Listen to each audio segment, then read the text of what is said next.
Hello, everyone. Welcome to the preview show delivered by FedEx. I'm Alan Cavana. With me, as always, from NBC Sports, Marty Snyder.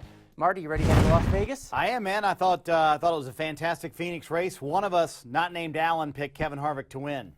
This guy right here. Hey, we're 1 for 1. That's right. You picked Dale Jr. for the Daytona 500. No shot. We go 3 in a row. Well, let's try it. Well, Kevin Harvick is heading out to Vegas, trying to make it 2 in a row after just dominating last week in Phoenix. But that doesn't tell the whole story for Stewart Haas Racing. Yes, Kevin Harvick won, but the other three of their cars finished outside the top 15. Marty, 2 of those cars, Danica Patrick and Kurt Busch, finished 36th or worse. Yeah. So what's the true story for Stewart Haas Racing? Is it Kevin Harvick's success, or is the other 3 cars struggling? Well, I find it funny that 2 races in, everybody's like, what's wrong with Stewart Haas Racing? Nothing's wrong with Stewart Haas Racing. They're fine. If you look at it as a whole, clearly Kevin Harvick dominated at Phoenix. I think they'll be very good this weekend at Las Vegas as well. Tony Stewart is hurt. He's playing hurt. I was impressed they ran as well as they did for parts of the race. Kurt Busch has been in the top 10 in both Daytona and Phoenix. They've had problems in both of those races, so I don't think anything is wrong with the race team. Danica's been in a couple of wrecks that really were not her fault, so I don't think anything's wrong with Stewart Haas. I think the big question is, does Tony Stewart's preseason prediction of 3 teams in the chase still come through this year? I don't know. I mean, I think maybe it's 2 right now. Maybe it's 3. Let's get through 5 races or so. Then we'll start saying there might be something wrong with the race team. All right, well, this topic brings us to our FedEx Social Pick of the Week. You tell us, how many teams from SHR will finish in the top 15 in Las Vegas? Will it be just 1 like we saw last week, 2, or 3 or more? You can vote at NASCAR.com/social. Moving on, it is not often that we look down on a 6th-place finish, but after Jimmy Johnson's race last weekend, he was openly questioning where his team's performance was. Marty, again, it was a 6th-place finish, not too bad. Jimmy Johnson has set his own high bar there, but he attributed some of that to not being as prepared right off the truck as that team should have been.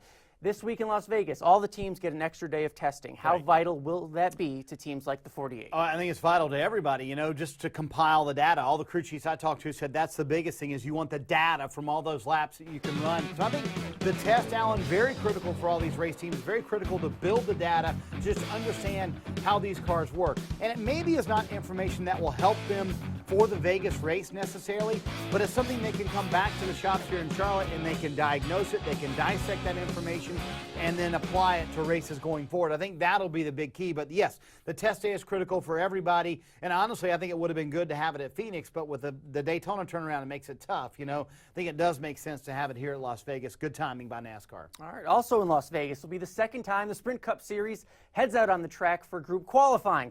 And it's safe to say we learned a lot the first time around. Marty, you and I both saw it. Some drivers were going for track records. Other drivers were going slow. Like they were driving in a Walmart parking lot. Right, trying to slow their cars down and cool them down. Yeah. What have you heard from drivers and crew chiefs about the right strategy now that we've seen it done once? Work in progress. And that's what it'll be for a couple of weeks. Teams just trying to figure out what the best way is to get the fastest lap that you can. I'm not surprised at all that the Penske guys figured out. Number 1, they had clearly fast cars. But number 2, you think about it, they've done this in the IndyCar side for years now. So they clearly knew kind of how to play the system, kind of how to make things work for them. I think it's going to be a work in progress. I do not think NASCAR should make changes. I think it's going to get interesting at Bristol and Martinsville. I think if guys are out there trying to run slow, I think that's where it's going to get interesting. But I say NASCAR, leave it like it is for now. And I think it's fun. It's made Fridays a lot of fun. It's very interesting to watch, and I want to leave it just like it is. Yeah, it was great television to see on there. So we're heading to Vegas. Who's your pick? We've each picked a correct winner so far. So who's? I know, a lot of pressure on this pick. I was going to go out on a limb and pick someone different and pick someone that a lot of people wouldn't be thinking about, and then I got an email that he's going to pick that guy. So I'm going to go this weekend with Kevin Harvick. Listen, I think they have clearly the momentum. And in talking to Rodney Childers this week, loved what he said. He said, our Vegas car, by far in the wind tunnel, much better than our Phoenix car was. So I think they're going to be very strong. And you notice, Alan, in the last couple of years, we've seen early in the season, you'll see guys win a couple of races in a row. We saw it with Matt Kenseth a couple of years ago. Sometimes when people hit on something early in a season, they tend to be able to continue that momentum. So I'm going to go with Kevin Harvick again this week. We'll see how he does. Well, as you mentioned, great minds think alike, because I'm going with Brad Keselowski, having a heck of a year so far.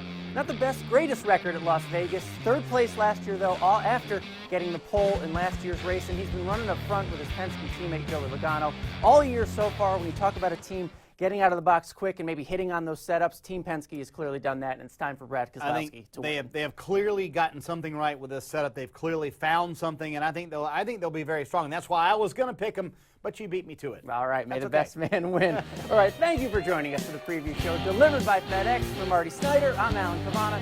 Enjoy your weekend, everybody.